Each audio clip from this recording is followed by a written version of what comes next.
මේ හිතන්නකෝ. දැන් අපිට සමාජයේ පන්ති තියෙනවද නැද්ද? උගත් පන්තිය නුගත් පන්තිය කියලා. අන්න හරි. ඒ උගත් පන්තියෙත් ප්‍රඥාවන්තයෝ ඉන්න පුළුවන්. නුගත් පන්තියෙත් ප්‍රඥාවන්තයෝ ඉන්න පුළුවන්.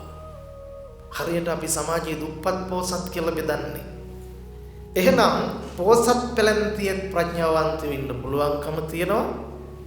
දුප්පත් පැලැන්තියෙත් ප්‍රඥාවන්තයෝ ඉන්න පුළුවන්කම තියෙනවා. එහෙනම් ධර්මය අවබෝධ කරගන්න තියෙන්න ඕන සුදුසුකම ප්‍රඥාව. මොකක්ද මේ ප්‍රඥාව? ප්‍රඥාව කියලා කියන්නේම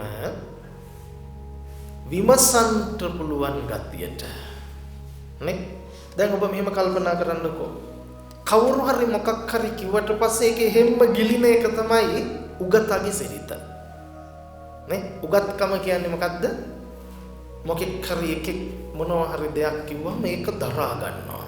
ඒක බැහැ ගන්නවා. නේ? උගෙන් ගත්ත දේ උගත්කම නේ. ඒ නිසා අපි ඉගෙනගෙන දරා ගන්න ටිකට තමයි උගත්කම කියලා කියන්නේ. එතකොට මේ උගත්කමේ හිර වුණොත් මොකක් වෙනවද? ප්‍රඥාව මොට වෙනවා. එතකොට එනවා මොකද්ද? මම තමයි උගතා, මම තමයි జగතා, මම තමයි වැඩ්ඩා කියලා එකක් එනවානේ. ඊට පස්සේ වැඩ්ඩා හිතන් ඉන්නවා මම ධර්ම එක තමයි සත්‍ය, අනිත්‍ය මොකුත් දන්නේ නැහැ කියලා. එතකොට උට වැහෙනවා මොකද්ද? සෝතා වදානි පඤ්ඤා ශ්‍රුතමේ ඥාන. ඒක මොකද්ද? උට ඇහුම්කම් දෙන්න තියෙන හැකියාව වැහිලා යනවා. එහෙනම් අංක එකට තියෙන්න ඕන සුදුසුකම මොකද්ද? අහන්න පුළුවන් වෙන්න ඕන. අහගෙන ඉන්න නේ. අපිට බැරි මේක නේද?